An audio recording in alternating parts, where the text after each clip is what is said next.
मेरे सम्मानित प्रिय, चलिए अब हम लोग इस कड़ी को आगे बढ़ाते हैं। क्योंकि हम लोग का जो अप्रोच चल रहा था उस अप्रोच पर हम लोग को अब हम लोग एक बेहतर मुकाम पर पहुंच चुके हैं, जहां से जो हम लोग का स्वरूप होगा आंदोलन का वो काफ़ी बेहतर दिखेगा। अब देखिए, पिछले क्लास में हमने आपसे बात किया था कि 9 जनवरी, ध्यान देना है, 9 जनवरी 1915 को गांधी जी का आगमन हुआ था, जिसको हम लोग भारतीय प्रवासी दिवस के तौर पर मनाते भी हैं। और इसके लिए हम लोग के यहाँ डेट भी होता है 7 से 9 जनवरी, ये आप लोग को ध्यान में रखना चाहिए। 7 से 9 जनवरी भारतीय प्रवासी दिवस के तौर पर बेसिकली, लेकिन अगर तारीख पूछा जाएगा तो 9 जनवरी। तो 1915 के बाद का जो सफ़र है, ये सफ़र जाकर के 1947 यानी देश की आज़ादी तक खत्म होगा। तो हमने पहले भी कहा था कि अगर गांधी जी पर हम लोग कंप्लीट अप्रोच करेंगे तो हम लोग के पास एक कंप्लीट स्वतंत्रता आंदोलन का एक पूरा प्रारूप हम लोग के सामने देखने को मिलेगा। और मेरे ख्याल से फ्रीडम मूवमेंट की ऐसी कोई कड़ी नहीं होगी, प्रत्यक्ष या अप्रत्यक्ष रूप से कहीं ना कहीं गांधी जी के साथ कनेक्टिविटी तो है ही। तो उस कनेक्टिविटी से हम लोग स्वतंत्रता आंदोलन को सूत्रपात करना, यानी उसको एक सूत्र में बांधना चाहते हैं, एक फॉर्मुलेटेड करना चाहते हैं। उस फॉर्मुलेटेड के बाद आप लोग को काफ़ी बेहतर लगेगा कि हम लोगों ने जो काम किया ना, वो एक हम लोग का हायरार्की मेंटेन हुआ है। मतलब हम लोग लैडरिंग किए हैं, असेंडिंग ऑर्डर में या डिसेंडिंग ऑर्डर में हम लोग धीरे धीरे बढ़े हैं और चीज़ों को समझे हैं। हमने पहले भी कहा था कि स्वतंत्रता आंदोलन को समझने के लिए हमारे पास जो अब 3 स्टिक है, बार बार मैं आपसे बोल रहा हूँ, स्टिक पर पूरा सिस्टम लाइए, एकदम खत्म हो जाएगा। तो हमने कहा था कि 1885 से कांग्रेस अधिवेशन और 1947 तक देश की आज़ादी तक का कांग्रेस अधिवेशन का जो सफ़र था, उसका असर सरफेस पर हुआ। और सरफेस को हम लोगों ने शुरू किया 1905 के बंगाल विभाजन से। तो 1905 के बंगाल विभाजन में जब हम लोग बात किए थे, तो आपको पता होगा कि 1905 के बंगाल विभाजन का सफर 1947 देश की आज़ादी तक पहुंचा। यह भी हम लोग देखेंगे आंदोलन का स्वरूप। तीसरा एक इंटरेक्शन था कि अगर ये दोनों मामला चल रहा है तो कुछ और अप्रोच है क्या, तो इसके बीच से आप एक तीर निकाल सकते हैं, गांधी जी के बारे में बात कर सकते हैं। क्योंकि गांधी जी का मंच के माध्यम से भी एक कोऑर्डिनेशन है और गांधी जी का स्वतंत्रता आंदोलन से भी एक कोऑर्डिनेशन है 1905 से 1947। अब ज़्यादा इस पर डिस्कशन करने से बेहतर है कि हम लोग को एक अप्रोच करना है, काफ़ी बढ़ना है हम लोग को, कि हम लोग को कहाँ से अपना अप्रोच बढ़ाना है। तो चूंकि आपको पता होगा 1917 सबसे पहले इनका जो लेबोरेटरी है, जहाँ से सबसे पहले इन्होंने चंपारण सत्याग्रह की बात कर लें। ध्यान से देखिएगा, किसकी बात कर रहे हैं? चंपारण सत्याग्रह। नाम से ही चंपारण सत्याग्रह, तो यहाँ पर आप जाइएगा तो आप लोग को इसका स्वरूप देखने को मिलेगा। बापू धाम काफ़ी फेमस है और आप लोग को पता होना चाहिए कि जब भी बिहार की बात होती है तो गांधी जी का जो फर्स्ट लेबोरेटरी है आंदोलन का, जो प्रथम प्रयोगशाला है, वो हम लोग चंपारण में देख सकते हैं। वैसे भी बिहार के लोगों के बारे में आपको जरूर बता दूं कि बिहार एक ऐसी धरती है जहाँ से विभिन्न धर्मों का सम्मिश्रण होता है, धर्मों की उत्पत्ति होती है, चाहे बौद्ध धर्म हो, जैन धर्म हो, या फिर अगर किसी आंदोलन का सूत्रपात करने की बात करें तो वो सूत्रपात भी बिहार की धरती से ही होता है। अगर तख्ता पलट की भी बात होगी तो वो भी उस सेक्शन में भी बिहार का महत्वपूर्ण स्थान होगा। अगर संपूर्ण क्रांति को आप लोग कोरिलेट करते होंगे, संपूर्ण क्रांति को समझते होंगे तो गांधी जी वैसे शख्सियत थे जो गांधी जी कोई हाड़ मांस के बने एक मनुष्य नहीं थे। इनकी जो कहा जाता है कि इनको अलौकिक रूप से लोगों ने देखना शुरू कर दिया। इवन बिहार में तो इन्हें कहा जा सकता है भगवान का स्वरूप माना गया। और वो भगवान का स्वरूप, जिस भगवान के स्वरूप को लोगों ने आंदोलन के नेतृत्वकर्ता के रूप में नहीं समझा, उन्होंने सिर्फ समझा कि एक ऐसे भगवान हैं जो सलाह करेंगे उनके पीछे हम लोग आगे बढ़ेंगे। खैर देखिए, विचारधाराओं की बात करें तो हर एक व्यक्ति की अपनी अलग विचारधारा होती है। कोई अहिंसात्मक दृष्टिकोण से अपनी चीज़ों को अप्रोच करता है, कोई हिंसात्मक दृष्टिकोण से अपनी चीज़ों को अप्रोच करता है, किसी का अप्रोच ये होता है कि इन संदर्भ में अपने अलग अलग तथ्यों को प्रस्तुत करे। तो खैर जो कुछ भी हो, हमें किसी व्यक्तिगत जो इंटरेस्ट है, जो व्यक्तिगत जो उसका अप्रोच है, उससे हमें कोई लेना देना नहीं है। हो सकता है कि हमारे युवाओं का जो रोल मॉडल जो रहे हैं वो भगत सिंह, बटुकेश्वर दत्त, राम प्रसाद बिस्मिल हैं, निश्चित तौर पर रहेंगे भी, क्योंकि उस समय जो क्रांतिकारी का नेतृत्व करता जो चंद्रशेखर आज़ाद या भगत सिंह या राम प्रसाद बिस्मिल या बटुकेश्वर दत्त या अशफाक उल्लाह खां की बात करें, तो जो युवाओं का जो जोश है, उस जोश में उनकी जो प्रकृति है वो उन लोगों से कंसर्न करती है, तो उनके लिए वो बेहतर है। गांधी जी की विचारधारा की बात करें तो सर्वमान्य यूनिवर्सल है। अगर यूनिवर्सल नहीं होता तो आज हमारे हिंदुस्तान ही नहीं बल्कि अन्य यूनिवर्सिटी में गांधीयन थॉट जैसा कंसेप्ट नहीं चलता। आज गांधी जी नहीं बल्कि उनकी विचारधारा चल रही है। वो गांधी जी जो रंगभेद नीति को समझे और जिसको एक्सेप्ट करने वाले नेल्सन मंडेला जो काफी पॉपुलर हुए। तो कहने का मतलब है कि पूरे विश्व में जो रंगभेद का नीति था, जहां सत्याग्रह की बात होती थी, जहां अहिंसात्मक का दृष्टिकोण आता था, वहां पर सर्वोपरिता जो है, जो एपेक्स लेवल पर अगर कोई नाम उभर कर सामने आया तो वो गांधी जी थे। तो मैं दावे के साथ कह सकता हूं कि गांधी जी एक व्यक्ति नहीं, गांधी जी एक विचारधारा थे और उस विचारधारा को आज जो लोग एक्सेप्ट करते हैं किसी न किसी रूप में अपने हथियार का प्रयोग करते हैं, जिसका सत्याग्रह नाम है। और मैं बता दूं कि किसी भी क्रांति का एक अलग ही ये अंदाज है और ये शुरुआती दौर से हम लोग देखते आ रहे हैं कि जिस किसी चीज का सत्याग्रह का प्रयोग किया गया, जिसका एक्सपेरिमेंट किया गया, वो जो आंदोलन है वो काफी प्रखर भी हुआ।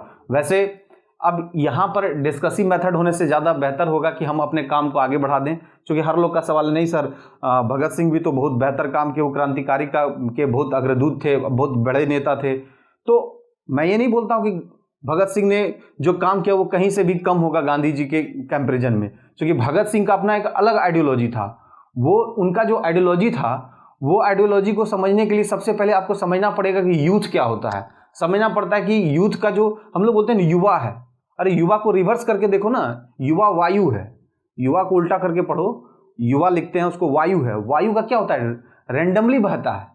और आज जो हम लोग के यहाँ हिंदुस्तान में जो ना यूथ का जो एक एग्रीगेशन है, मैं तो बोल रहा हूँ कि आने वाले वक्त में जब इन लोग सभी का एनर्जी एक साथ इकट्ठा लगने वाला होगा तो एक महत्वपूर्ण चीज हम लोग के सामने देखने को मिलेगा। खैर, हम जब कभी भी इस मैटर पे बात करेंगे तो एक अलग तरीका होगा, क्योंकि मैंने पहले भी कहा था कि हमारे वीडियो को देखने का मतलब है कि आपका टू द पॉइंट सिलेबस आपका सामने होना चाहिए, क्योंकि आप नौकरी की तलाश में हैं और नौकरी के लिए जो लंबी लंबी बातें हैं वो तब बहुत बेहतर लगेगा जब आपकी नौकरी हो जाएगी। तो हम फिर इस पर चर्चा करेंगे। वैसे मुझे बहुत मजा आता है इन चीज़ों पर डिस्कस करने में, और मैं चाहता हूँ कि नेशनल थॉट का या इंटरनेशनल थॉट का एक जो कंसेप्ट है वो हमारे सामने दिखे और मैं उसे अप्रोच भी करना चाहता हूँ। लेकिन ये जो जब से डिजिटल इंडिया चला है ना, उसमें हमें बेबाकी से अपनी बातों को रखने का थोड़ा कम मौका होता है, क्योंकि हर एक बात को कोई रिसीव कर रहा है और जो मेरे फॉलोवर्स होते हैं वो मेरे साथ होते हैं और उन चीज़ों को मैं एक्सेप्टेंस करवाता हूं। तो इसी बात को आप लोग अप्रोच समझिएगा, इसी बात को एक अप्रोच आप लोग अपने माइंड में सेटअप कर सकते हैं। चलिए अब उस कड़ी को हम लोग आगे बढ़ाते हैं। आगे बढ़ाने का मतलब है कि हम लोग का पहला स्टार्टिंग होगा चंपारण सत्याग्रह से। इस बात को हम लोग आगे बढ़ाते हैं। देखिए, चंपारण सत्याग्रह जैसे आपके माइंड में आई ना, तो एक चीज एकदम माइंड में सेट कीजिएगा कि 1917 में इनका जो आगमन था, ये पहला, यानी भारत आने के बाद सबसे पहले 1916 में साबरमती आश्रम की स्थापना की। और साबरमती आश्रम के स्थापना का जो मामला है वो जरूर हम लोग के सामने एक जगह बेहतर रूप से दिखेगा सविनय अवज्ञा आंदोलन के समय, जब सिविल डिसोबीडियंस मूवमेंट की बात होगी, जब गांधी जी का 11 सूत्री कार्यक्रम होगा, इरविन के समक्ष रखेंगे अपने 11 सूत्री कार्यक्रम को, और 11 सूत्री कार्यक्रम को जब नहीं माना जाएगा तो पहला कानून टूटेगा, नमक कानून, और नमक कानून का तोड़ने का जो सिलसिला शुरू होगा वो साबरमती आश्रम से होगा। तो ध्यान रखना है कि 1915 में उनका आगमन, 16 में 100 से 16, 100 से साबरमती, याद रखना है। 15 में आगमन, 9 जनवरी 1916 में साबरमती आश्रम की स्थापना, और साबरमती आश्रम की स्थापना का जो पूरा मामला हम लोग को आगे देखने को मिलेगा 1930 के सविनय अवज्ञा आंदोलन में, जब पहली बार नमक कानून को तोड़ा जाएगा। क्योंकि 11 सूत्री कार्यक्रम जो गांधी जी का था उसको एक्सेप्टेंस नहीं मिला था, और गांधी जी ने कहा था कि मेरे 11 सूत्री कार्यक्रम है और इस 11 सूत्री कार्यक्रम को अगर आप मानते हैं, ध्यान दीजिएगा, अगर इस 11 सूत्री कार्यक्रम को मानते हैं तो ठीक है, नहीं तो सबसे पहले नमक कानून को तोड़ करके हम एक आंदोलन का सूत्रपात करने जा रहे हैं जिसका नाम होगा सिविल डिसोबीडियंस मूवमेंट, सविनय अवज्ञा आंदोलन। वैसे इसकी पेशकश पहले ही असहयोग आंदोलन में कर दी गई थी। तो कहने का मतलब है कि आंदोलन का जो स्वरूप था वो पहले ही तैयार था। बार बार इस बात को ध्यान में रखिएगा कि हमारे यहां आंदोलन का स्वरूप दो तरह से चल रहा था, एक क्रांतिकारी विचारधारा से और एक जो उदारवादी विचारधारा से। गांधी जी उदारवादी विचारधारा में थे, जो उनको फॉलो कर रहे थे वो उदारवादी समुदाय में चले गए। जो क्रांतिकारी विचारधारा में थे, जिधर हम लोग का हिंदुस्तान सोशलिस्ट रिपब्लिकन एसोसिएशन काम कर रहा था, जिधर हम लोग का जितने भी क्रांतिकारी काम कर रहे थे उनकी विचारधारा बिल्कुल अलग थी। और इस पर एक सिरमौर हम लोग के सामने आया था, लाल बाल पाल, आपने सुना भी होगा, लाला लाजपत राय, बाल गंगाधर तिलक, बिपिन चंद्र पाल, ये इनका क्रांतिकारी संगठन था। तो देखिए, दोनों का लक्ष्य था देश की आजादी।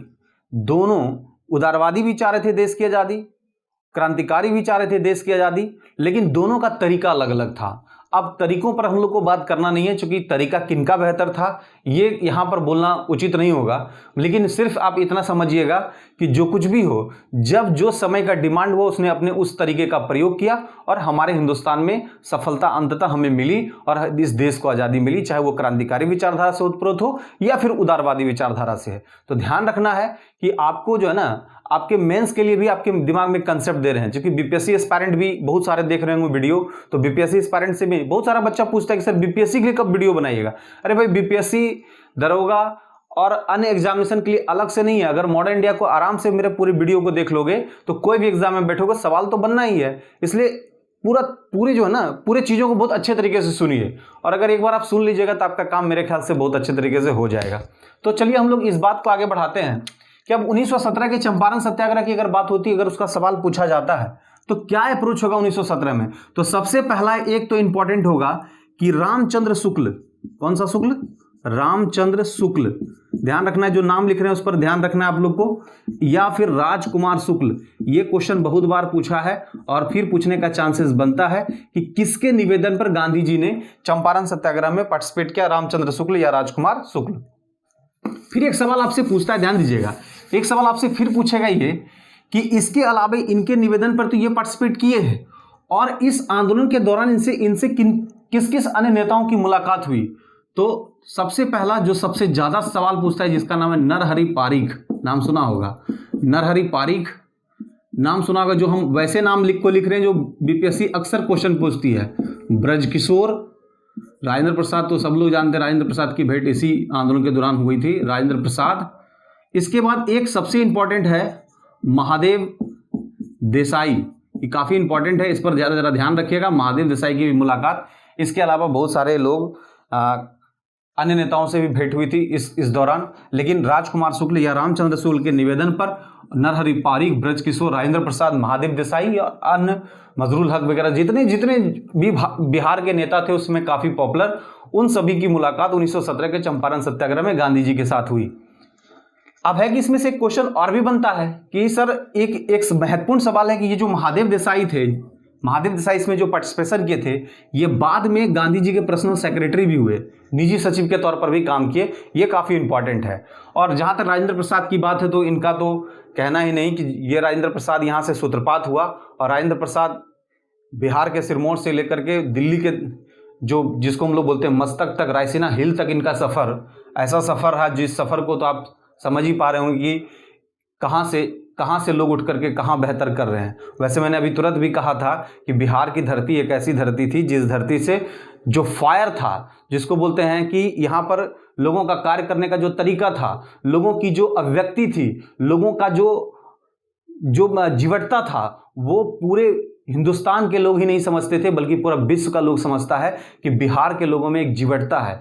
खासकर हिंदी भाषी, चाहे हम झारखंड की बात करें, उत्तर प्रदेश की बात करें, मध्य प्रदेश की बात करें, जितने भी हिंदी भाषी हैं वो क्या है ना कि उनके पास एक विश्लेषण है, एनालिसिस है। चाहे वो राजस्थान की बात करें, क्योंकि यही सारे जो अलग अलग टूट करके लोग अलग अलग जगह जाके बसे हैं और उनमें उसी मिट्टी का जो घुमाव चल रहा है, उसी का राउंड अप चल रहा है। खैर जो भी हो, इस बात को समझिएगा।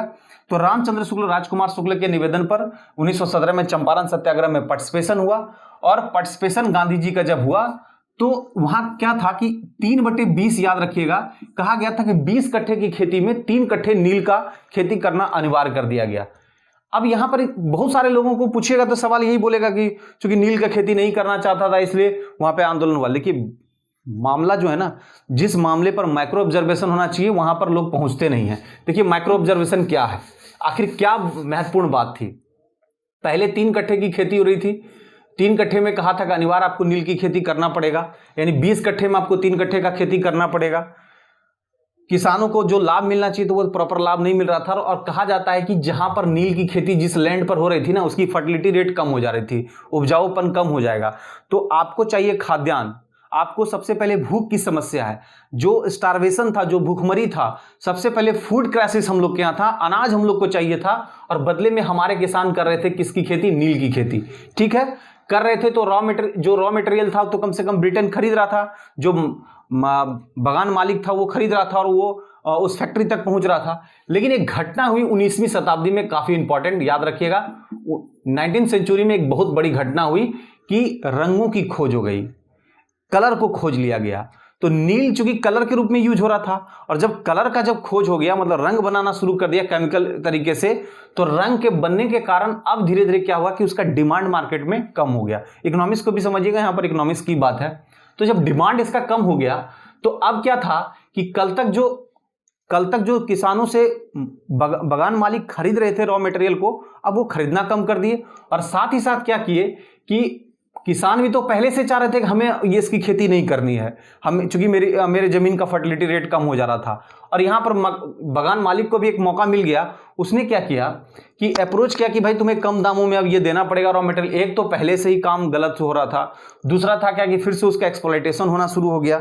तो यहां पर जो माजरा समझ में आ रहा है, उस माजरे में क्या था कि पहले से किसानों में असंतोष की भावना थी। 19वीं शताब्दी में जो रंगों की खोज हुई, उसका जो अप्रत्यक्ष रूप से जो प्रभाव था, वो एक तरह से कह सकते हैं कि इंस्टेंटेनियस काउज हो गया, तत्कालिक कारण हो गया, और एक तरह से कह सकते हैं कि आंदोलन का स्वरूप ले लिया। किसानों में असंतोष की जो भावना थी, तो ये यहां पर एक आंदोलन का स्वरूप तैयार हुआ। वैसे ये आंदोलन बहुत सक्षम नहीं कह सकते हैं, लेकिन जरूर कह सकते हैं कि दस्तक जरूर था।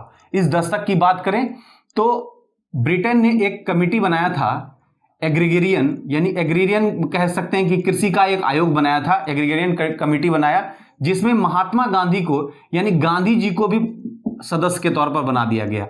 यानी चंपारण एग्रीरियन कमिटी का निर्माण कर दिया गया और गांधी जी को भी उसमें सदस्य के तौर पर बना दिया गया। तो 1917 का जो चंपारण सत्याग्रह है, इस सत्याग्रह में ज्यादा कुछ अप्रोच नहीं है, बस ध्यान रखना है नील की खेती, और याद रखना है नील आंदोलन बिल्कुल अलग है। हमने पहले पिछले वीडियो में भी बताया था कि नील आंदोलन का बात होगा तो ये बात हो जाएगा कहां से, नादिया से, और ये बंगाल से संबंधित है, दिगंबर बिश्वास और विष्णु विश्वास से, जिस पर एक नाटक आया था दीनबंधु मित्रा का नील दर्पण, और जिसको माइकल मधुसूदन ने अंग्रेजी में अनुवाद किया था। वो कहानी अलग है, वो नील आंदोलन है और ये चंपारण सत्याग्रह है। तो दोनों में फर्क को समझिएगा। वैसे अब यहां से मामला थोड़ा सा चेंज हुआ। क्या चेंज हुआ, ध्यान देना है। चेंज क्या हुआ मामला, इस पर थोड़ा सा आप लोगों को अप्रोच करना है कि भाई अब क्या इस पर अप्रोच हो रहा है, मतलब चेंज क्या हुआ, इस पर समझिएगा। अब यहां पर क्या है, ध्यान देना है कि यहां पर से एक आंदोलन हम लोग के सामने देखने को मिलेगा जिसका नाम था खेड़ा आंदोलन। कौन सा आंदोलन, खेड़ा।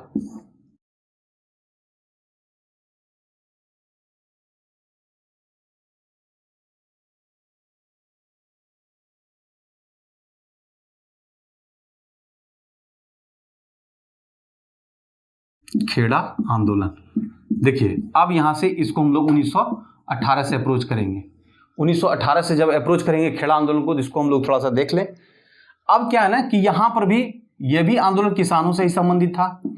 किसानों से जो लगान लिया जा रहा था वो ज्यादा लिया जा रहा था, और इससे खासकर कुणबी पाटीदार जो है वो काफी इससे विक्षुब्ध थे, असंतोष की भावना थी वहां पर। तो यहां पर भी किसानों से संबंधित एक आंदोलन चला था, खेड़ा आंदोलन। वैसे ही कहा जाता है कि पहला आंदोलन का जो पार्टिसिपेशन इसी को माना जाता है। वैसे अगर क्वेश्चन आपसे पूछ दिया जाए कि पहली बार आमरण अनशन का प्रयोग किसमें किया था, तो वो किया था अहमदाबाद में। याद रखना है, अहमदाबाद में जो मिल मालिक थे वो मजदूरों ने अपना टारगेट रखा था कि मेरी मजदूरी बढ़ाई जाए, उसका जो पार्टिसिपेशन था उसके परसेंटेज को बढ़ाने की बात थी। तो पहली बार आमरण अनशन का प्रयोग भी यहीं पर किया गया। ये सारे बात हैं, खेड़ा आंदोलन 1918, अहमदाबाद मिल वाला भाई 1918, ये दोनों इंपॉर्टेंट है। याद रखना है यहाँ पर बस एक नाम कुणबी पाटीदार जो था वहां पर उसके खिलाफ ये काम कर रहे थे। और खासकर इस खेड़ा आंदोलन में हम लोग देख सकते हैं कि उसमें जो पार्टिसिपेशन के तौर पर सरदार वल्लभ भाई पटेल का भी पार्टिसिपेशन देखने को मिलता है। तो खेड़ा आप लोग दिमाग में रखिएगा, क्योंकि कुणबी पाटीदार की बात है। वैसे बाद में ये खेड़ा का स्वरूप बड़ा देखने को हम लोग को मिलेगा जब 1928 के बारदौली को हम लोग देखेंगे, वहां पर भी इन चीजों को हम लोग अप्रोच कर सकते हैं। तो जो अभी आपके पास जो अप्रोच चल रहा है वो खेड़ा और अहमदाबाद आंदोलन, तो यानी कि हम लोग कह सकते हैं खेड़ा आंदोलन और अहमदाबाद आंदोलन, यानी जहां पर मिल जो मजदूर था वो अपने मजदूरी को बढ़ाने के लिए जो पेशकश किया गया था उस पर एक अप्रोच चल रहा था। तो हम लोग अब इसको क्या करेंगे, अब यहां पर से देखिए क्या होगा, हम थोड़ा एक इंफ्रा इसका रेडी कर देते हैं। 1919 में एक एक्ट आएगा, ना अपील होगा, ना वकील होगा, ना दलील होगा। और इस एक्ट के खिलाफ सैफुद्दीन कुचलू और सतपाल की क्या गिरफ्तारी हो जाती है। और जब गिरफ्तारी होती है तो गांधी जी इसमें पार्टिसिपेशन को आते हैं और हरियाणा के पलवल सिंह में गिरफ्तार कर लिया जाता है।